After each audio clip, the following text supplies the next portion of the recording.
आँखों में जुनून और दिल में चिंगारी रखो, जिंदा रहना है तो तरकीबें बहुत सारी रखो। राह के पत्थर तो कुछ भी नहीं है दोस्तों, मंजिल आवाज़ देगी सफ़र जारी रखो। नमस्कार दोस्तों, टेट क्लासेस विद स्नेहा में आपका स्वागत है। दोस्तों, आज की वीडियो में प्रीवियस ईयर 31 जनवरी 2021 का सामाजिक अध्ययन का पेपर सॉल्व करेंगे। आइए क्लास शुरू करते हैं। क्वेश्चन है,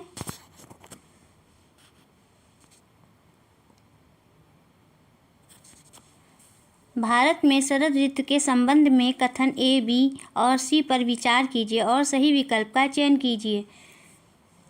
विकल्प है, पहला ए है, इस मौसम को दक्षिण पश्चिम मानसून के नाम से भी जाना जाता है।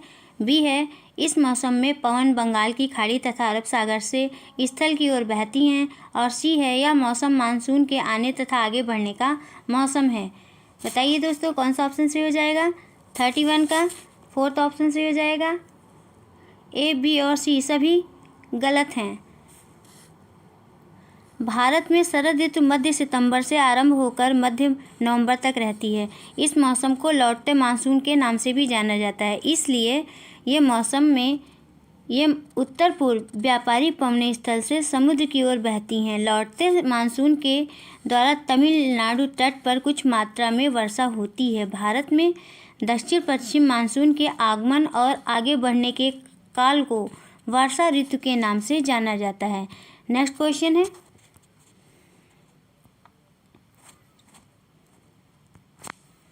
निम्नलिखित में से कौन सी नदियाँ सुंदरवन डेल्टा का निर्माण करती हैं? 32 का कौन सा ऑप्शन सही हो जाएगा दोस्तों? 32 का फर्स्ट ऑप्शन सही हो जाएगा, गंगा एवं ब्रह्मपुत्र।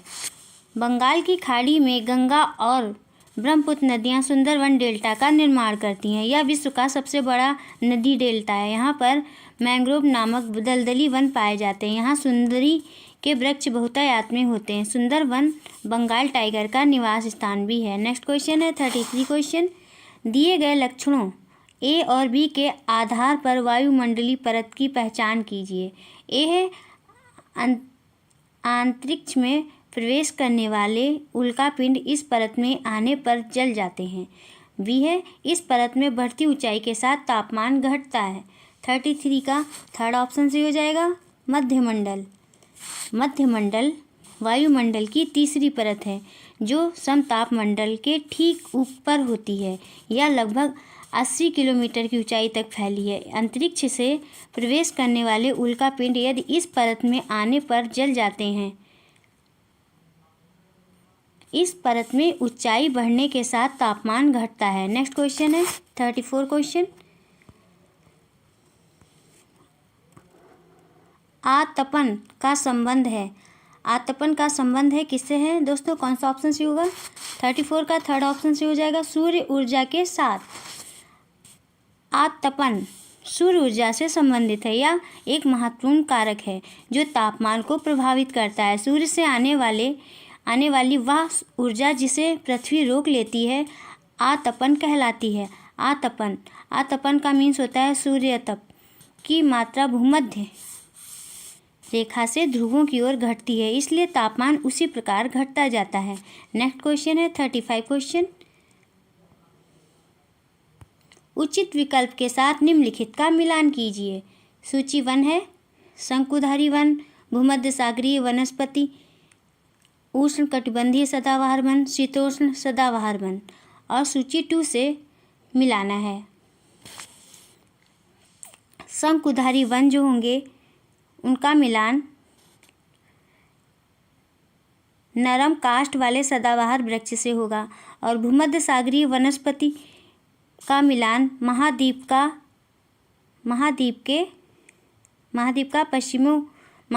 का पश्चिमी एवं दक्षिणी पश्चिमी किनारा से मिलाएंगे। और सी ऑप्शन है, उष्ण कटिबंधीय सदाबहार वन का मिलान दृढ़ काष्ठ वाले वृक्ष से मिलाएंगे। और डी ऑप्शन है, शीतोष्ण सदाबहार वन, डी का मिलान हम फर्स्ट ऑप्शन से करेंगे, महाद्वीपों का पूर्वी किनारा। 35 का सेकंड ऑप्शन से हो जाएगा। नेक्स्ट क्वेश्चन है 36 क्वेश्चन, दिए गए दोनों कथनों पर ध्यान दें और उचित विकल्प का चयन करें। ए है सहारा रेगिस्तान एक समय में पूर्णतः हरा भरा मैदान था। बी ऑप्शन है सहारा की गुफाओं से प्राप्त चित्र नदियाँ, मगरमच्छ, हाथी, शेर, पशु तथा बकरियाँ दर्शाते हैं। बताइए दोस्तों कौन सा ऑप्शन से हो जाएगा? 36 का थर्ड ऑप्शन से होगा। ए और बी दोनों सही हैं। वर्तमान सहारा रेगिस्तान एक समय में पूर्णतः हरा भरा मैदान था। यहाँ की गुफाओं से प्राप्त चित्रों से ज्ञात होता है कि यहाँ पर नदियाँ, मगरमच्छ, हाथी, शेर, जिराफ, शुतुरमुर्ग, भेड़, बकरी आदि पशु पाए जाते थे। इस प्रकार कथन ए तथा कथन बी दोनों सही हैं। नेक्स्ट क्वेश्चन है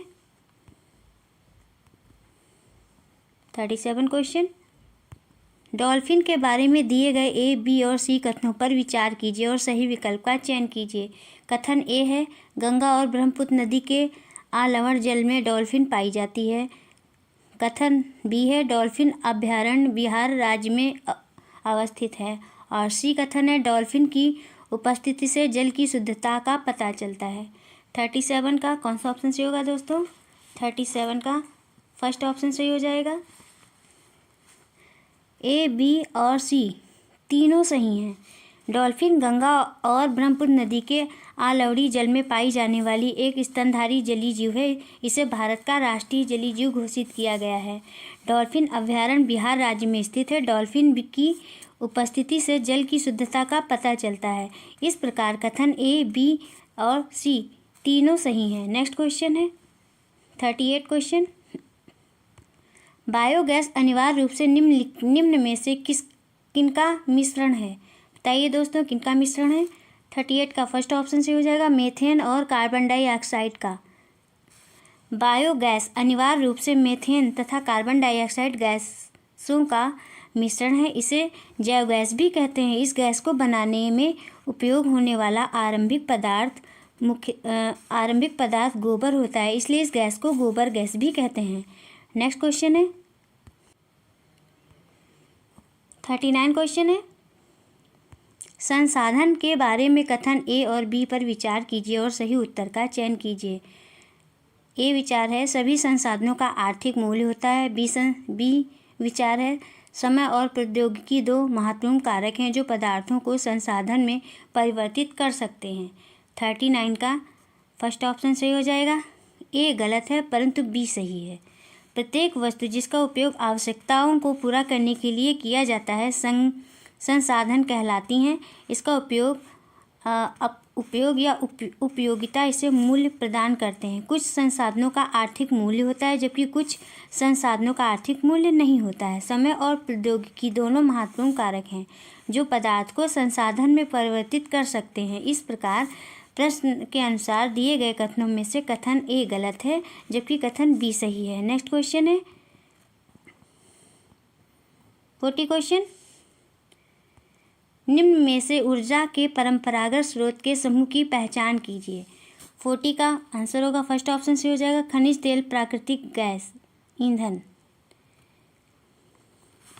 ऊर्जा के परंपरागत साधनों के अंतर्गत खनिज तेल, प्राकृतिक गैस, लकड़ी, उपले, कोयला, पेट्रोलियम, जल, ताप विद्युत को शामिल किया जाता है। सौर, पवन, ज्वारी, भू तापीय, बायोगैस तथा परमाणु ऊर्जा गैर परंपरागत ऊर्जा के साधन हैं। नेक्स्ट क्वेश्चन है 41 क्वेश्चन,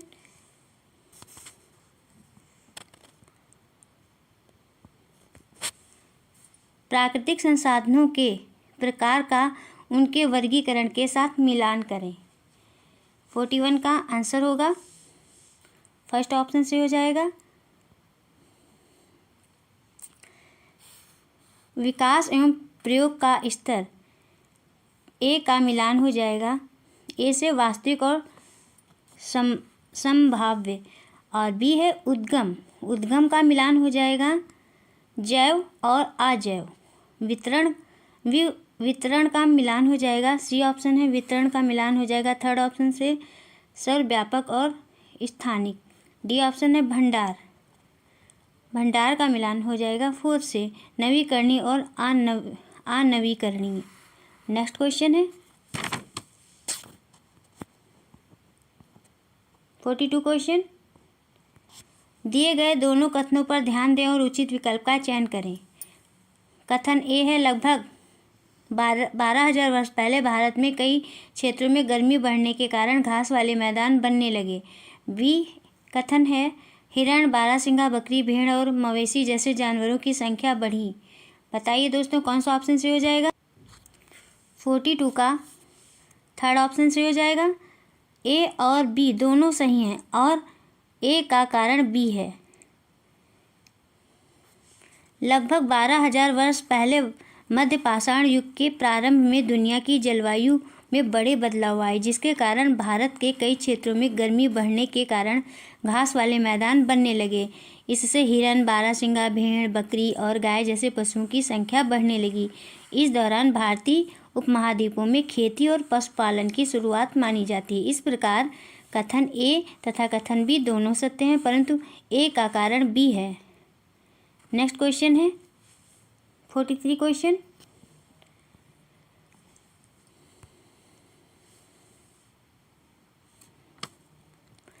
पुरा स्थलों के संदर्भ में निम्नलिखित में से कथन सही है। कौन सा कथन सही है दोस्तों। 43 का फर्स्ट ऑप्शन से हो जाएगा, वह स्थान जहां वस्तुओं के अवशेष मिलते हैं। पुरा स्थल उस स्थान को कहते हैं जहां से वस्तुओं के अवशेष मिलते हैं। ऐसी वस्तुओं का निर्माण मानव के अपने कार्य के लिए किया था और बाद में वे उन्हें वहीं छोड़ गए थे। ये जमीन के ऊपर, अंदर, कभी कभी समुद्र और नदी के तल में भी पाए जाते हैं। नेक्स्ट क्वेश्चन है 44 क्वेश्चन,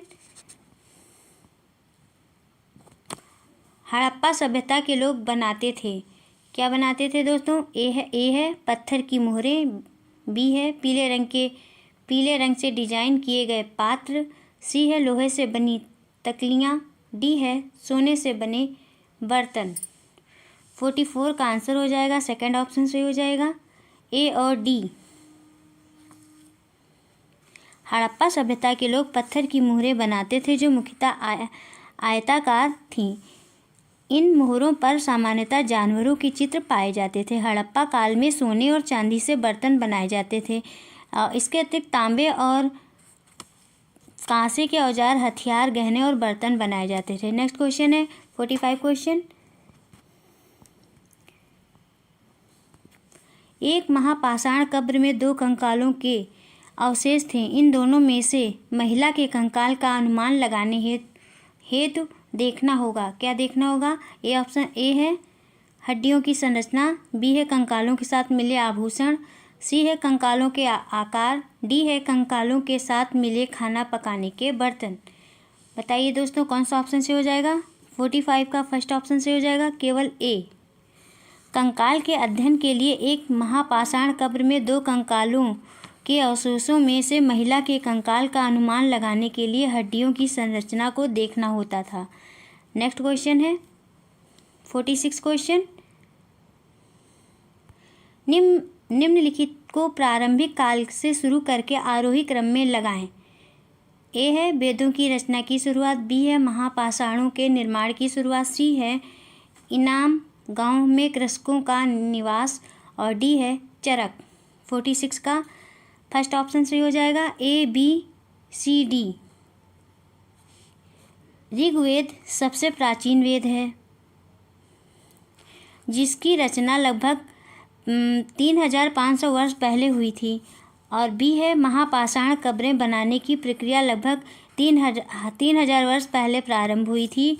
यह प्रथा दक्कन, दक्षिण भारत, उत्तर पूर्वी भारत और कश्मीर में प्रचलित थी। सी है इनाम गांव में 3,600 से 2,700 वर्ष पहले लोग निवास करते थे। यहाँ के लोगों का मुख्य व्यवसाय कृषि था। इनाम गांव महाराष्ट्र में भीमा नदी की सहायक घोड़े नदी के किनारे स्थित एक गांव है। घोड़ नदी के किनारे स्थित एक गांव है। नेक्स्ट क्वेश्चन है डी है चरक। चरक लगभग 2,000 वर्ष पहले एक प्रसिद्ध वैद्य हुए थे। ये कुषाण राज्य के राज्य वैद्य थे और कनिष्क के दरबार में थे। नेक्स्ट क्वेश्चन है 47 क्वेश्चन, निम्नलिखित में हाल के काल से शुरू करके आरोही क्रम उल्टा में लगाएं। ए है लोहे के प्रयोग में बढ़ोतरी, नगर आहत सिक्के। बी है उपमहाद्वीप में लोहे के प्रयोग की शुरुआत। सी है अरिकमेडुपत्तन में बसना। डी है संगम साहित्य की रचना की शुरुआत। 47 का थर्ड ऑप्शन सही हो जाएगा, सी डी ए बी। दिए गए कथनों का सही आरोही क्रम सी डी ए बी है, जो इस प्रकार है। सी है अरिकामेडुपत्तन में बसना। डी है संगम साहित्य की रचना की शुरुआत। और ए है लोहे के प्रयोग में बढ़ोतरी, नगर आहत सिक्के। और बी है उपमहाद्वीप में लोहे के प्रयोग की शुरुआत। नेक्स्ट क्वेश्चन है 48 क्वेश्चन। दिए गए दोनों कथनों पर ध्यान दें और उचित विकल्प का चयन करें। कथन है ए है चोल मंदिर धार्मिक, सामाजिक एवं सांस्कृतिक जीवन के केंद्र थे। बी है चोल कांस्य प्रतिमाएं देवी देवताओं की थीं, पर कुछ प्रतिमाएं भक्तों की भी थीं। बताइए दोस्तों कौन सा ऑप्शन सही हो जाएगा। 48 का फोर्थ ऑप्शन सही हो जाएगा। ए एवं बी दोनों सही हैं, किंतु ए का सही स्पष्टीकरण बी नहीं है। प्रश्नानुसार चोल मंदिर धार्मिक, सामाजिक एवं सांस्कृतिक जीवन के केंद्र थे। चोल कांस्य प्रतिमाएं देवी देवताओं की थीं, परंतु कुछ प्रतिमाएं भक्तों की भी थीं। इस प्रकार कथन ए तथा बी दोनों सही हैं, किंतु ए का सही स्पष्टीकरण बी नहीं है। इसलिए विकल्प फोर्थ सही उत्तर है। नेक्स्ट क्वेश्चन है 49 क्वेश्चन।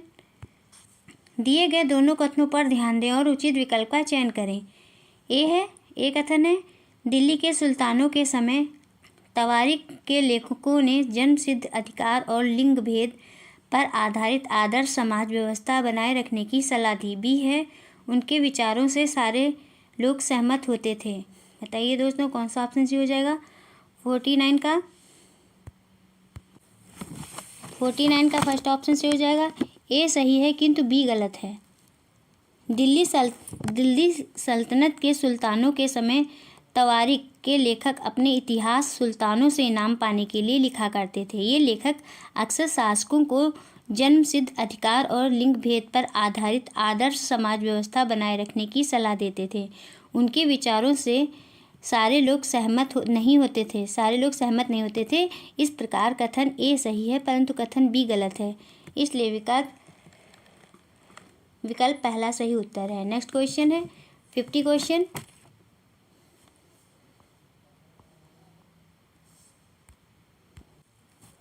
है दिए गए दोनों कथनों पर ध्यान दें और उचित विकल्प का चयन करें। कथन ए है रजिया ने अपने अभिलेखों में अपना नाम पुरुषों जैसा लिखकर अपने पुरुष होने का भ्रम पैदा किया। बी है तवारीख के लेखकों ने सामाजिक तथा लिंग भेद के आधार बनाकर यह तर्क दिया कि पुरुष स्त्रियों की तुलना में श्रेष्ठ होते हैं। 50 का आंसर हो जाएगा, सेकंड ऑप्शन सही हो जाएगा। ए गलत है किंतु बी सही है।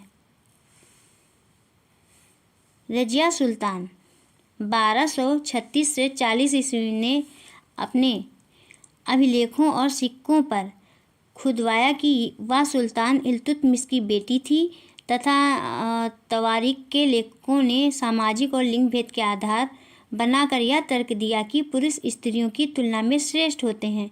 इस प्रकार दिए गए प्रश्न में कथन ए गलत है किंतु कथन बी सही है। नेक्स्ट क्वेश्चन है 51 क्वेश्चन। दिए गए दोनों कथनों पर ध्यान दें और उचित विकल्प का चयन करें। एक कथन है अकबर, जहांगीर और शाहजहां ने सुलह कुल के विचार को शासन का सिद्धांत बनाया। बी ऑप्शन है विभिन्न धर्मों से जुड़े हुए व्यक्तियों के साथ विचार विमर्श से अकबर की समझ बनी कि जो विद्वान धार्मिक रीति और मतान्धता पर बल देते हैं वे अक्सर कट्टर होते हैं। 51 का आंसर हो जाएगा, थर्ड ऑप्शन से हो जाएगा। ए एवं बी दोनों सही हैं और ए का कारण बी है। नेक्स्ट क्वेश्चन है 52 क्वेश्चन।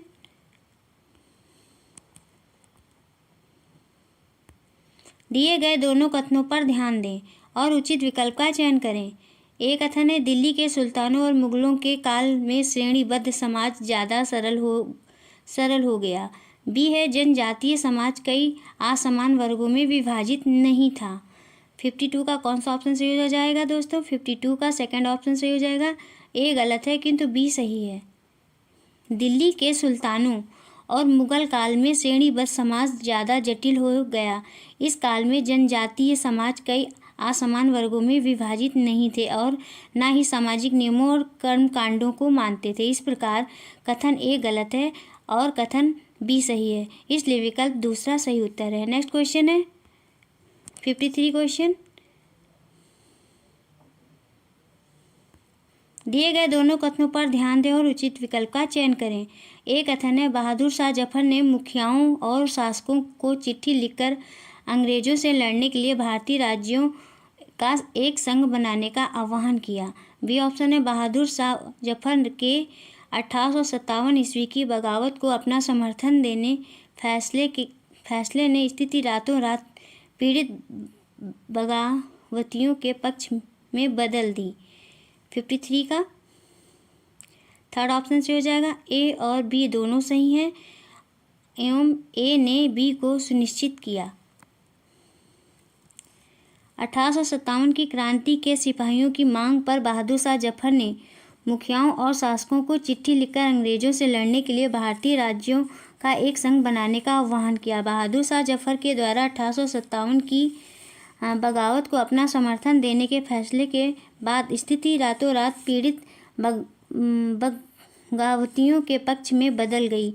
बगावत बहुत तेजी से फैली। इस प्रकार कथन ए और बी दोनों सही हैं एवं ए ने बी को सुनिश्चित किया है, इसलिए विकल्प तीसरा सही उत्तर है। नेक्स्ट क्वेश्चन है 54 क्वेश्चन। औपनिवेशिक काल के दौरान महिलाओं जाति एवं सुधार के संदर्भ में निम्नलिखित में से कौन सा विकल्प गलत है? कौन सा विकल्प गलत है दोस्तों? 54 का फोर्थ ऑप्शन गलत है। प्रार्थना समाज ने केवल हिंदू ग्रंथों पर विचार विमर्श किया। 1867 ईस्वी में बम्बई में आत्माराम पांडुरंग द्वारा प्रार्थना समाज ने केवल हिंदू ग्रंथों पर विचार विमर्श नहीं किया, बल्कि उसकी धार्मिक बैठकों में हिंदू, बौद्ध और ईसाई ग्रंथों पर विचार विमर्श किया जाता था। इसलिए प्रश्न के अनुसार विकल्प 4 गलत है। नेक्स्ट क्वेश्चन है 55 क्वेश्चन। तेलंगाना राज्य पहले भारत के किस राज्य का हिस्सा था? 55 का आंसर हो जाएगा फोर्थ ऑप्शन से हो जाएगा आंध्र प्रदेश का। तेलंगाना राज्य पहले आंध्र प्रदेश का हिस्सा था। भारत के 29वें राज्य के रूप में इसका गठन 2 जून 2014 को हुआ था। तेलंगाना की राजधानी हैदराबाद है। जम्मू कश्मीर राज्य को केंद्र शासित प्रदेश बनाए जाने के बाद वर्तमान में राज्यों की संख्या 28 है। नेक्स्ट क्वेश्चन है 56 क्वेश्चन। निम्नलिखित कथनों पर ध्यान दें और लोकतंत्र में संचार माध्यम की सही भूमिका का चयन करें। ए है इसे समाचार के माध्यम से नागरिकों को सूचना पहुंचानी चाहिए। बी है इसे विज्ञापन के दृष्टिकोण को समाचार कार्यक्रमों के माध्यम से देनी चाहिए। सी है इसे हर दृष्टिकोण की चर्चा करनी चाहिए। 56 का आंसर हो जाएगा थर्ड ऑप्शन से हो जाएगा ए और सी। जनसंचार माध्यमों का प्रमुख कार्य सूचना देना है, इसलिए इसे समाचार के माध्यम से नागरिकों को सही सूचना पहुंचानी चाहिए तथा इसे हर दृष्टिकोण की चर्चा करनी चाहिए। इस प्रकार विकल्प 3 सही उत्तर है। नेक्स्ट क्वेश्चन है 57 क्वेश्चन।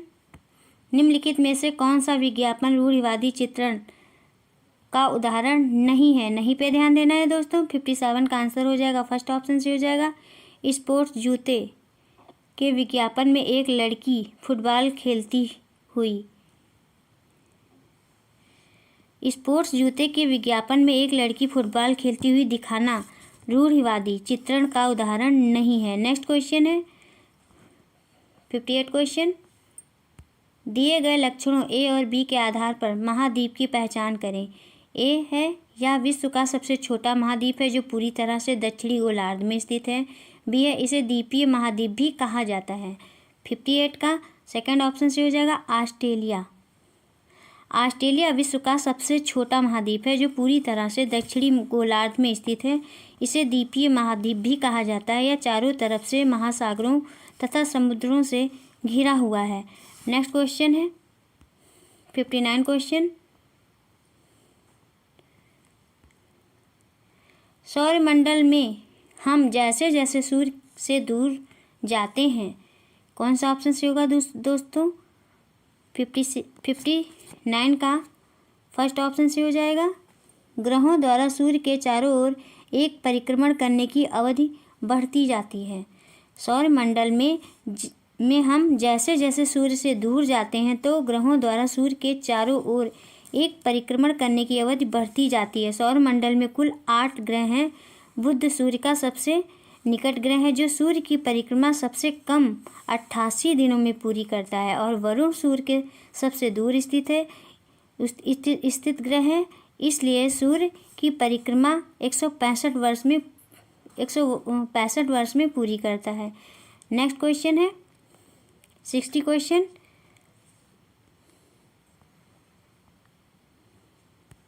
कल्पना करें यदि पृथ्वी अपने अक्षीय समतल की ओर नहीं झुकी होती तो ए है प्रदीप्त वृत्त और देशांतर रेखाएं एक दूसरे से मिल जाती। बी ऑप्शन है प्रदीप्त वृत्त और अक्षांशीय रेखाएं एक दूसरे से मिल जाती। सी है किसी क्षेत्र विशेष में कई मौसमी परिवर्तन नहीं होता। डी ऑप्शन है किसी क्षेत्र विशेष में ज़्यादा मौसमी परिवर्तन होता। सही विकल्प का चयन करें। 60 का कौन सा ऑप्शन से होगा दोस्तों? 60 का फर्स्ट ऑप्शन से हो जाएगा ए और सी। यदि पृथ्वी अपने कक्षीय समतल की ओर नहीं झुकी होती तो प्रदीप्त वृत्त और देशांतर रेखाएं एक दूसरे से मिल जाती तथा किसी क्षेत्र विशेष में कई मौसमी परिवर्तन नहीं होता। नेक्स्ट क्वेश्चन है 61 क्वेश्चन। भारत में ग्राम पंचायत कितनी वर्षों के कार्यकाल के लिए चुनी जाती हैं? भारत में ग्राम पंचायत कितने वर्षों के कार्यकाल के लिए चुनी जाती हैं? 61 का आंसर हो जाएगा फर्स्ट ऑप्शन से हो जाएगा 5। भारत में ग्राम पंचायत 5 वर्षों के कार्यकाल के लिए चुनी जाती हैं। भारतीय संविधान का अनुच्छेद 40 ग्राम पंचायतों के संगठन से संबंधित है। ग्रामीण क्षेत्रों का स्थानीय स्वशासन ग्राम पंचायत कहलाता है। नेक्स्ट क्वेश्चन है 62 क्वेश्चन। पुलिस थाना प्रभारी का पद नाम क्या है? पद नाम क्या है दोस्तों? 62 का आंसर हो जाएगा फर्स्ट ऑप्शन से हो जाएगा स्टेशन हाउस अफसर। पुलिस थाना प्रभारी का पद नाम स्टेशन हाउस अफसर होता है। उसके अधीन कई inspector, sub inspector, head constable एवं कांस्टेबल कार्य करते हैं। इन सभी का कार्य अपने क्षेत्र में कानून व्यवस्था को सुनिश्चित करना है। नेक्स्ट क्वेश्चन है 63 क्वेश्चन।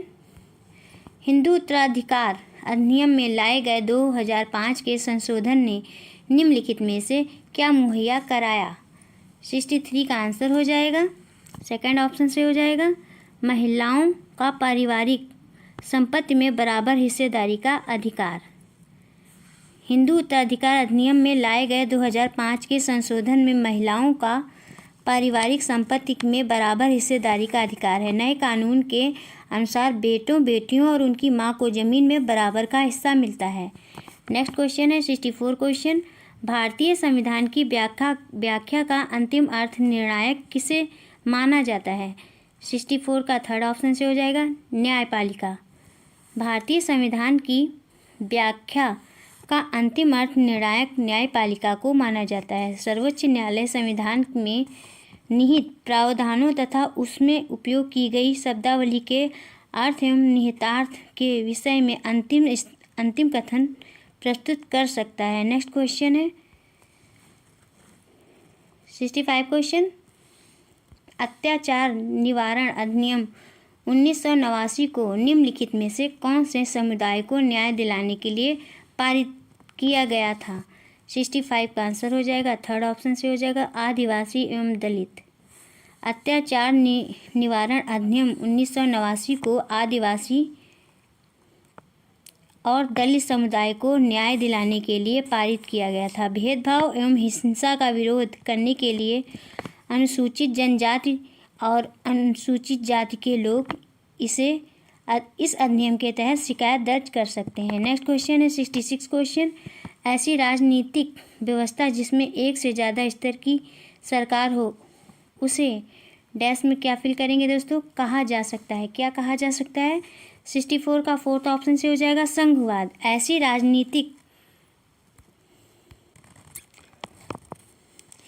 राजनीतिक व्यवस्था जिसमें एक से ज़्यादा स्तर की सरकार हो उसे संघवाद कहा जा सकता है। संघवाद एक संस्थागत प्रणाली है जो प्रांतीय स्तर और केंद्रीय स्तर की राजनीतिक व्यवस्थाओं को समाहित करती है। नेक्स्ट क्वेश्चन है 67 क्वेश्चन। 67 क्वेश्चन है, निम्नलिखित में से कौन सी नीति सामाजिक न्याय को प्रोत्साहित करती है? ए है सरकारी नौकरियों में सूचीगत दलित जाति के उम्मीदवार को आरक्षण देना। बी है न्यूनतम मेहनताना कानून पारित करना। 67 का आंसर हो जाएगा, थर्ड ऑप्शन से हो जाएगा ए और बी दोनों। सरकारी नौकरियों में सूचीगत दलित जाति के उम्मीदवारों को आरक्षण देना और न्यूनतम मेहनताना कानून पारित करना आदि नीति सामाजिक न्याय को प्रोत्साहित करती हैं। समाज में सामाजिक न्याय पाने के लिए सरकारों को यह सुनिश्चित करना होता है कि कानून और नीतियां सभी व्यक्तियों पर निष्पक्ष रूप से लागू हों। नेक्स्ट क्वेश्चन है 68 क्वेश्चन। नई दिल्ली की वास्तुशैली की चर्चा में एक शिक्षक को केंद्रित करना चाहिए। क्या केंद्रित करना चाहिए दोस्तों? 68 का फोर्थ ऑप्शन से हो जाएगा कैसे? यह ब्रिटिश महत्ता और विस्मय का भाव पैदा करता है। नई दिल्ली की वास्तुशैली की चर्चा करते हुए एक शिक्षक को केंद्रित करना चाहिए कि कैसे यह ब्रिटिश महत्ता और विस्मय का भाव पैदा करता है। नेक्स्ट क्वेश्चन है 69 क्वेश्चन। इतिहास शिक्षण का उद्देश्य केंद्रित होना चाहिए। 69 का आंसर हो जाएगा, थर्ड ऑप्शन से हो जाएगा उन मुद्दों की पहचान करना जो वर्तमान में भी प्रासंगिक हैं। इतिहास शिक्षण का उद्देश्य उन मुद्दों की पहचान करने पर केंद्रित होना चाहिए जो वर्तमान में प्रासंगिक हैं। इतिहास यह समझने में सहायक होता है कि समाज वर्तमान स्वरूप में कैसे आया। इस प्रकार से छात्र घटनाओं के घटने के कारणों को समझने, विश्लेषण करने और अर्थ जानने के योग्य हो जाते हैं। नेक्स्ट क्वेश्चन है 70 क्वेश्चन।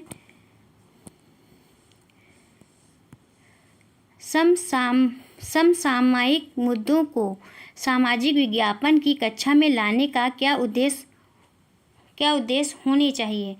ए है देश से जुड़े मुद्दों के प्रति रुचि को बढ़ावा देना। बी है विश्लेषण और आलोचनात्मक मूल्यांकन करने का कौशल विकसित करना। सी है सनसनीखेज खबर मुहैया कराकर विषय के प्रति रुचि पैदा करना। और डी है विद्यालय परिसर के अधिगम को विद्यालय के बाहर की दुनिया से जोड़ने में अधिगमकर्ता की मदद करना। बताइए दोस्तों कौन सा ऑप्शन से हो जाएगा? 70 का आंसर हो जाएगा सेकंड ऑप्शन से हो जाएगा। ए, बी और डी सही हैं। समसामयिक मुद्दों को सामाजिक विज्ञान की कक्षा में लाने के मुख्य उद्देश्य देश से जुड़े मुद्दों के प्रति रुचि को बढ़ावा देना, विश्लेषण और आलोचनात्मक मूल्यांकन करने का कौशल विकसित करना तथा विद्यालय परिसर के अधिगम को विद्यालय के बाहर की दुनिया से जोड़ने में अधिगमकर्ता की सहायता करना है। नेक्स्ट क्वेश्चन है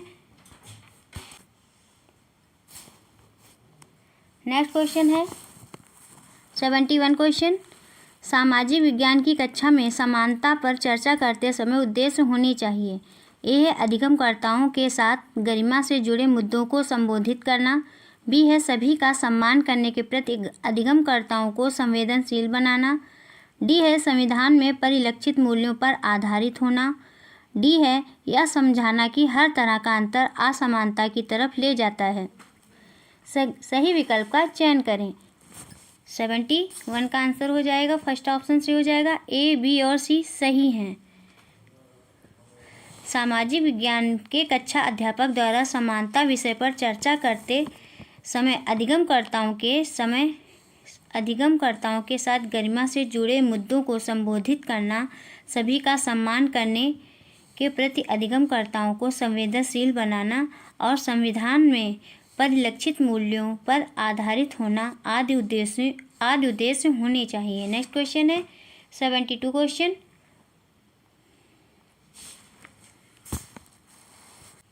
72 क्वेश्चन है, कक्षा और समाज में व्याप्त विविधता को संबोधित करने के लिए सामाजिक विज्ञान के शिक्षक को चाहिए कि ए विभिन्न संस्कृतियों से जुड़े उदाहरणों को कक्षा की चर्चा में शामिल करें। बी है केवल उन्हीं उदाहरणों को लेना जो अधिकांश बहुमत के लिए प्रासंगिक हों। सी है अपने व्यक्तिगत अनुभवों को कक्षा में साझा करने के लिए विद्यार्थियों को प्रेरित करें। सही विकल्प का चयन करें। 72 का आंसर हो जाएगा, फर्स्ट ऑप्शन से हो जाएगा, ए और सी सही हैं।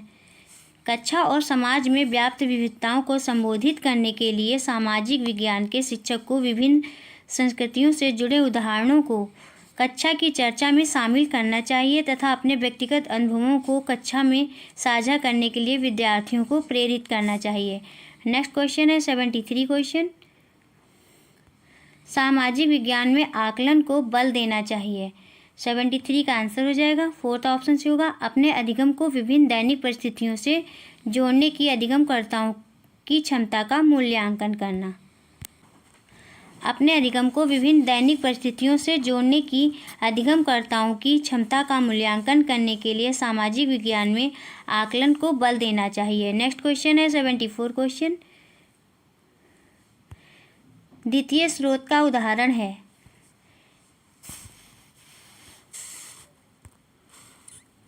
सेवेंटी 74 का आंसर हो जाएगा, फर्स्ट ऑप्शन से होगा, सी ए वेली द्वारा लिखित an illustrated history of modern India.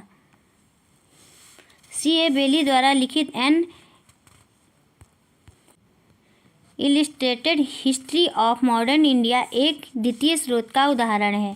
द्वितीय सूचना स्रोत वे स्रोत होते हैं जो ऐसे व्यक्तियों द्वारा तैयार किए जाते हैं जो वास्तविक घटना या दृश्यों से दूर होते हैं, लेकिन द्वितीय सूचना स्रोत तैयार करने में घटनाओं के प्रत्यक्षदर्शी की सहायता लेते हैं या फिर द्वितीय स्रोत तैयार करने में प्राथमिक स्रोतों की सहायता लेते हैं। नेक्स्ट क्वेश्चन है 75 क्वेश्चन। औपनिवेशिक भारत में स्त्री शिक्षा पर चर्चा करने के लिए विद्यार्थी निम्न आत्मकथाओं में से किसको संदर्भित कर सकते हैं। 75 का आंसर हो जाएगा, सेकंड ऑप्शन से हो जाएगा, राज सुंदरी देवी कृत अमर जीवन।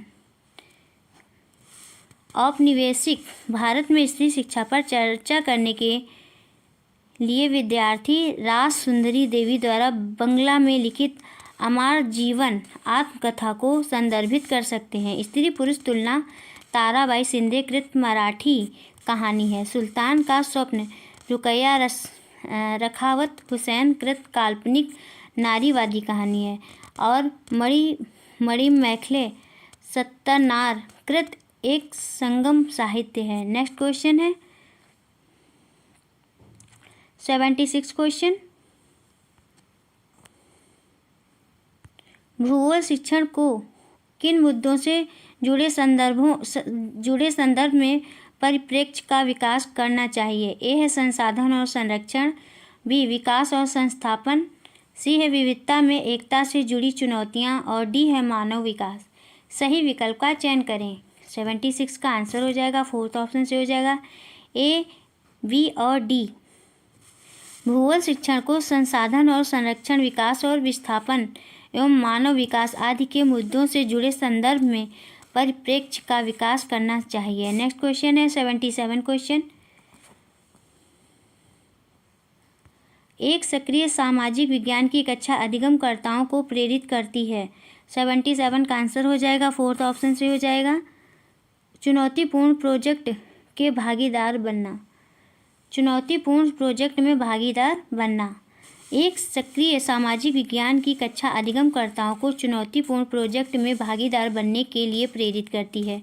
प्रोजेक्ट कार्य एक प्रकार से सुनियोजित तथा सुनिश्चित अध्ययन है जिसमें विद्यार्थी किसी कार्य और समस्या पर विचार करते हैं। यह अध्ययन एकल और सामूहिक हो सकता है। नेक्स्ट क्वेश्चन है 78 क्वेश्चन। अध्ययन के अंत में दिए गए प्रश्नों के बारे में निम्न में से कौन से कथन सही हैं। ए ये विद्यार्थियों को अवधारणाओं ये विद्यार्थियों को अवधारणाओं को अपने शब्दों में बताने और मुद्दों पर वाद विवाद करने के लिए प्रेरित करता है। बी है प्रोजेक्ट कार्य तुलना और विभेद करना अध्याय के अंत में दिए गए प्रश्नों के प्रकार हैं। सी ये अधिगमकर्ताओं में कक्षा में पहले पढ़ाई गई अवधारणाओं की समझ विस्तृत करना है। सही विकल्प का चयन करें। 78 का आंसर हो जाएगा, थर्ड ऑप्शन सही हो जाएगा। ए और सी सही हैं।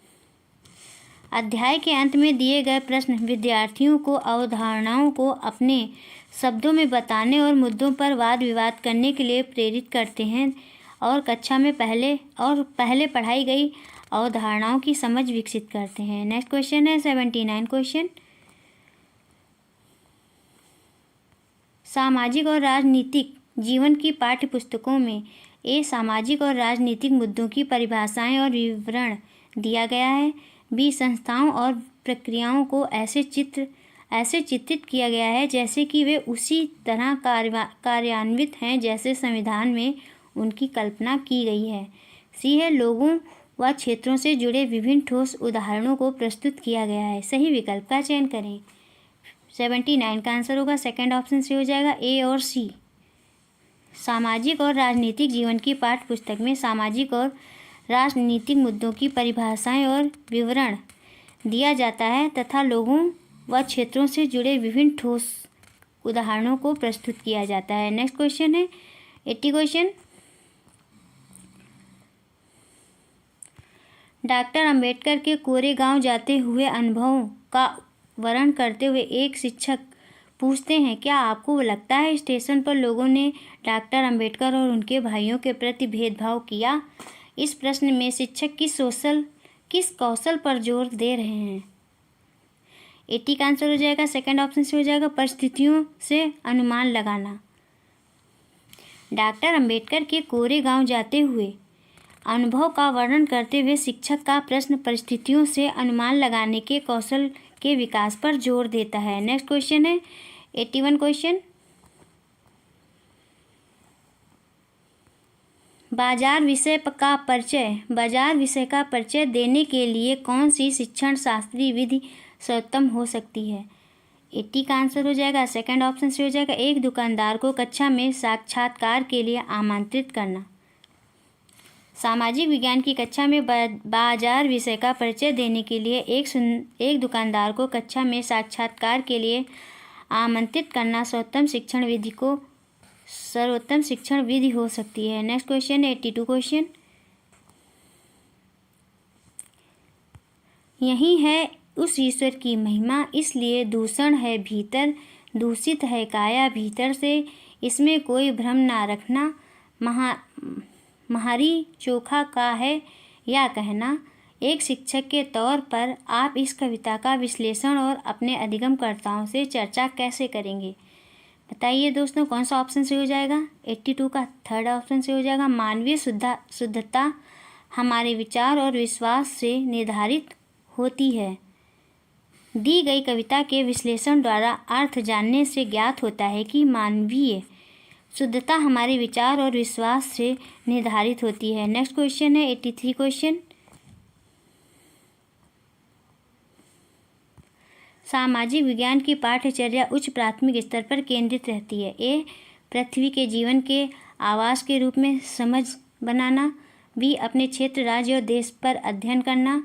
सी भारत के अतीत और सामयिक विकास का अध्ययन करना। सही विकल्प का चयन करें। 83 का आंसर हो जाएगा, थर्ड ऑप्शन से हो जाएगा, ए बी और सी। उच्च प्राथमिक स्तर पर सामाजिक विज्ञान की पाठ्यचर्या पृथ्वी के जीवन के आवास के रूप में समझ बनाना, अपने क्षेत्र राज्य और देश पर अध्ययन करना और भारत के अतीत और सामयिक विकास का अध्ययन करना आदि पर केंद्रित है। नेक्स्ट क्वेश्चन है 84 क्वेश्चन। ग्लोब और प्रकाश स्रोत का इस्तेमाल करके एक शिक्षक निम्न में से किन अवधारणाओं को दर्शा सकता है? ए परिक्रमण, बी दिन रात, सी मौसमी परिवर्तन, डी वर्षा का वितरण। सही विकल्प का चयन करें। 84 का आंसर हो जाएगा, फर्स्ट ऑप्शन से हो जाएगा, ए बी और सी। ग्लोब और प्रकाश स्रोत का इस्तेमाल करके सामाजिक विज्ञान का एक शिक्षक परिक्रमण दिन रात और मौसमी परिवर्तन की अवधारणाओं को दर्शा सकता है। नेक्स्ट क्वेश्चन है 85 क्वेश्चन। एक शिक्षक के तौर पर आप इतिहास के लोहा बनाने वाले और फैक्ट्री मालिक विषय पर चर्चा करते समय भूगोल की पाठ्यपुस्तक के किस अध्याय के साथ इसका अंतर संबंध स्थापित कर सकते हैं? ऑप्शन है खनिज संसाधन, बी उद्योग, सी ऊर्जा संसाधन, डी हमारे पृथ्वी के अंदर। सही विकल्प का चयन करें। विकल्प कौन सा सही होगा? 85 का आंसर हो जाएगा फर्स्ट ऑप्शन सही होगा, ए, बी और सी। सामाजिक विज्ञान शिक्षक के रूप में इतिहास के लोहा बनाने वाले और फैक्ट्री मालिक विषय पर चर्चा को भूगोल की पाठ्यपुस्तक के खनिज संसाधन, उद्योग और ऊर्जा संसाधन के साथ हम इसका अंतर संबंध स्थापित कर सकते हैं। नेक्स्ट क्वेश्चन है 86 क्वेश्चन।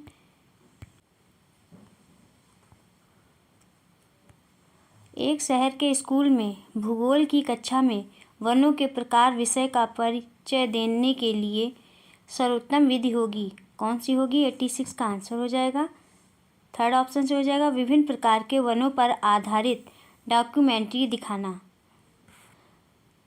भूगोल की कक्षा में वनों के प्रकार पढ़ाने के लिए विभिन्न प्रकार के वनों पर आधारित डॉक्यूमेंट्री दिखाना चाहिए। इसके द्वारा वस्तुओं को वास्तविक रूप में दिखाया जा सकता है। नेक्स्ट क्वेश्चन है 87 क्वेश्चन। भूकंप पर चर्चा के दौरान व्यवहारिक कौशल अधिगमकर्ताओं में विकसित करने हेतु शिक्षक को बल देना चाहिए। किस पर बल देना चाहिए दोस्तों? 87 का आंसर होगा सेकंड ऑप्शन से हो जाएगा, भूकंप के दौरान बरती जाने वाली सावधानियाँ। सामाजिक विज्ञान की कक्षा में भूकंप पर चर्चा के दौरान अधिगमकर्ताओं में व्यवहारिक कौशल विकसित करने के लिए शिक्षक को भूकंप के दौरान बरती जाने वाली सावधानियों पर बल देना चाहिए। नेक्स्ट क्वेश्चन है 88 क्वेश्चन। तवा बांध क्षेत्र के स्थानीय लोग 1990 के दशक में अपने जीवन यापन से जुड़े कौन से अधिकार के लिए संगठित हुए? 88 का आंसर हो जाएगा सेकंड ऑप्शन से हो जाएगा, मछली पकड़ने का अधिकार। तवा बांध क्षेत्र के स्थानीय लोग 1990 के दशक में अपने जीवन यापन के लिए मछली पकड़ने के अधिकार के लिए संगठित हुए थे। वर्ष 1994 में सरकार ने बांध के क्षेत्र में मछली पकड़ने का काम निजी ठेकेदार को सौंप दिया था, जिसके कारण निजी ठेकेदार ने स्थानीय लोगों को काम से अलग कर दिया। इसलिए स्थानीय लोगों ने संगठित होकर आंदोलन चलाया था। नेक्स्ट क्वेश्चन है 89 क्वेश्चन। निम्नलिखित में से कौन सी व्याख्या विविधता का उचित प्रतीक है? 89 का आंसर हो जाएगा थर्ड ऑप्शन से हो जाएगा, या लोगों की विशिष्टता को स्वीकारता है।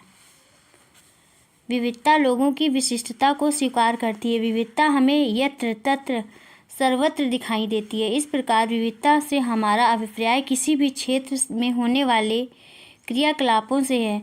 हम कह सकते हैं कि विविधता जीवन की अनिवार्यता है। नेक्स्ट क्वेश्चन है 90 क्वेश्चन।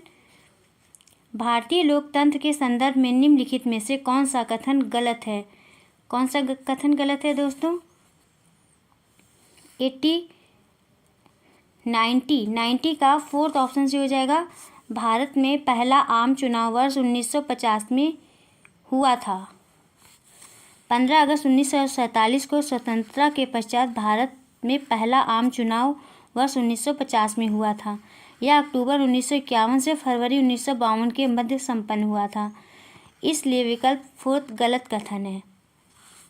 दोस्तों, यदि आपको क्लास पसंद आई हो तो चैनल को सब्सक्राइब करिए, लाइक करिए, शेयर करिए और कमेंट्स करके बताइए कि क्लास कैसी रही। मिलते हैं नेक्स्ट क्लास में। Thank you for watching this video.